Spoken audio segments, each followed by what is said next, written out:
Assalamualaikum warahmatullahi wabarakatuh.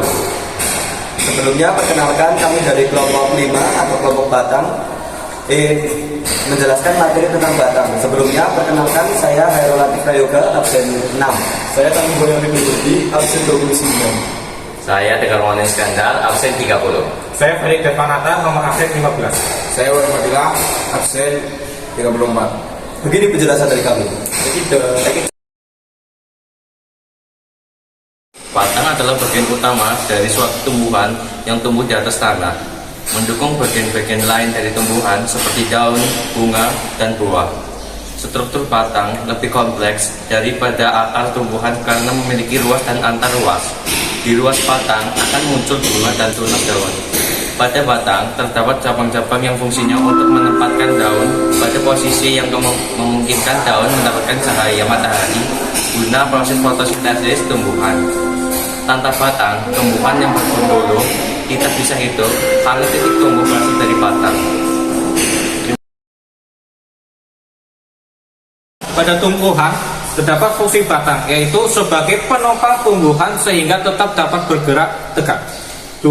Mendukung bagian-bagian lain pada tumbuhan seperti daun, bunga, dan juga buah. Karena jika tidak ada batang, bagian ini tidak bisa hidup.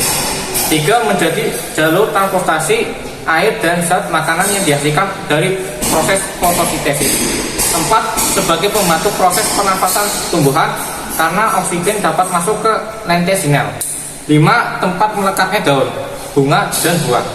6. Sebagai alat pengembangan biak dan cara negatif dengan metode cangkok. 7. Sebagai tempat penyimpanan cadangan makanan pada tumbuhan, contohnya seperti sagu. Terima kasih. Sifat-sifat batang. Batang memiliki beberapa sifat, diantaranya 1. Pertumbuhan batang pada umumnya tidak terbatas. 2. Batang memiliki sifat ke arah pertumbuhan ke atas dan menuju cahaya atau bersifat fototropi. 3. Pada tumbuhan berbiji terbuka atau gimnosperme hanya terdiri atas tumbuhan berkayu. 4.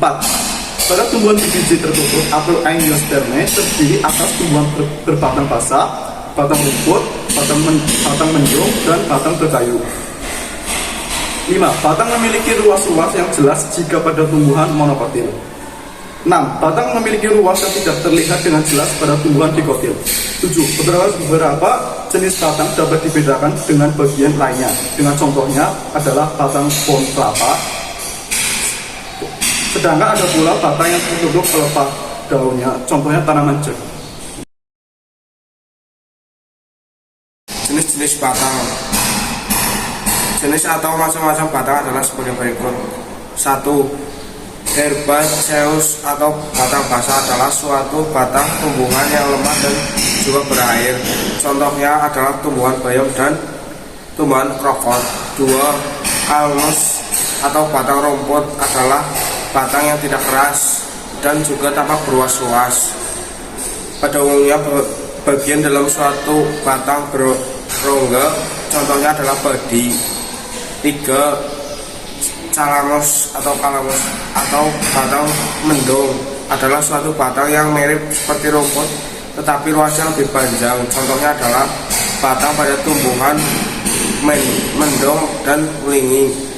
4. Lignosus atau batang berkayu adalah jenis batang yang berkayu keras dan juga kuat, baik berbentuk pohon atau semak.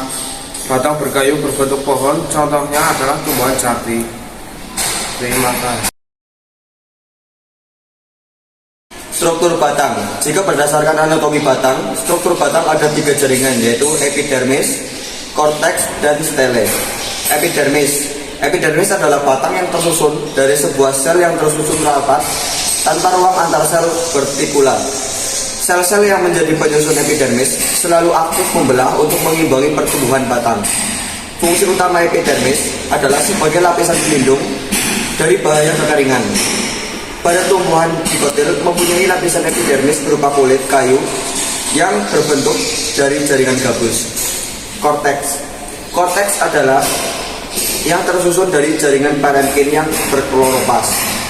Sel-selnya berdinding tipis dan tersusun tidak beraturan dengan ruang antar sel yang lebar. Beberapa jenis tumbuhan rumput-rumputan mempunyai jaringan sklerentin sebagai penguat pada korteks batang. Endodermis. Endodermis adalah lapisan korteks yang paling dalam dan berbatasan dengan silinder pusat. Memiliki sel-sel yang bentuk dan susunannya khas. Lapisan sel yang menjadi batas antara korteks dan silinder pusat pada akar inilah yang dinamakan endodermis. Silinder pusat atau stele. Stele adalah tersusun atas beberapa jaringan, yaitu berkas pengangkut, empulur, dan perikambium. Perikambium adalah lapisan sel yang paling tepi dari silinder pusat. Di sebelah dalam terdapat jaringan parenkim dengan berkas-berkas pembuluh pengangkut. Berkas pengangkut ini terdiri atas xilem dan floem yang merupakan kelanjutan dari xilem dan floem pada akar. Terima kasih. Sekian dari kelompok kami. Wassalamualaikum warahmatullahi wabarakatuh.